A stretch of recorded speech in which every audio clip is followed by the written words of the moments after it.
Hello, kumusta po kayo lahat? Welcome po sa ating munting channel, ang Inday Sara Survivor, ang taga-ulit ng balita.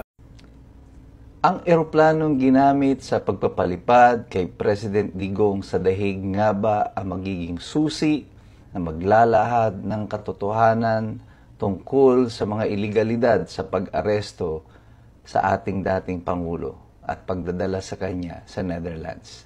Talakayin natin yan ngayong umaga.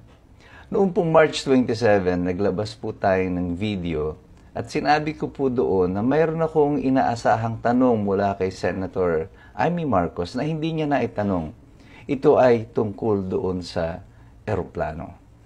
At nitong nakaraang hearing ng senadora ay hindi nga po dumalo ang mga other executive officials, yung mga dating nagsi-attend, sila General Torre, Remulla, Secretary Remulla, yung dalawang Remulla, at iba pang mga kawani, cabinet secretaries ng gobyerno, hindi umattend, citing executive privilege. Hindi po ako nalungkot nang hindi sila umattend. Actually, mas nagustuhan ko na hindi sila umattend kasi iniisip ko na magkakaroon ng pagkakataon ngayon si Senator Amy Marcos na maitanong ang mga collateral issues na otherwise ay baka hindi niya nakita kung naroroon po yung mga other executive officials. At gano'n na nga po ang nangyari. Ang mas nakatutuwa pa nito, napakaraming mga netizens na ang nagpadala ng mga detalye, ng mga pictures ng eroplano na ginamit. At ngayon, lumabas na madalas na pala itong ginagamit ng Pangulo, si Bongbong Marcos, sa kanyang mga official trips. Now, why is it necessary na buksan natin yung tungkol dyan sa eroplano na yan? Ito po ay tinatawag natin na collateral issues, pero maaaring naririto ang susi sa pag-solve ng misteryo na ito ng pagpapalipad kay Rodrigo Duterte sa The Hague. Bakit? Dahil ito po ay may paper trail. Kaya ako po naitanong yung tungkol doon sa eroplano. Ang turo po sa akin lagi noon ni Senator Rocco nung siya ay nabubuhay pa.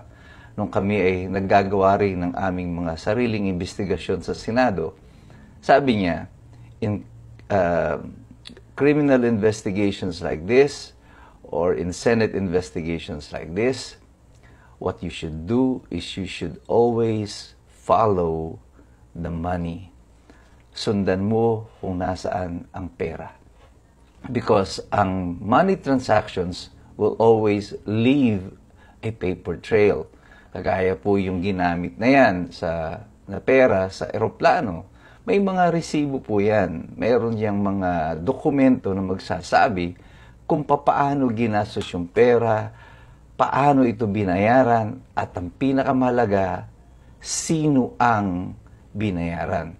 Ang eroplano po na ginamit dito, masabin, or yung may-ari ng eroplano, masabin privy doon sa mga sikreto na sinasabi ng administrasyon.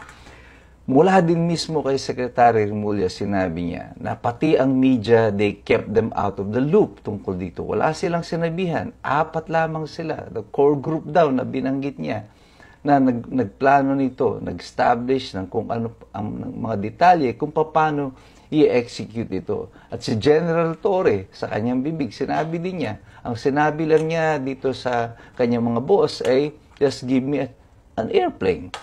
So, ang eroplano ay hindi lang basta bumabagsak yan from out of nowhere.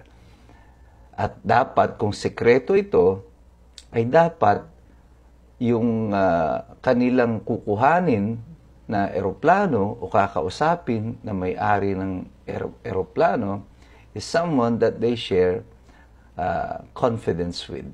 Na alam nilang hindi sila i-squill.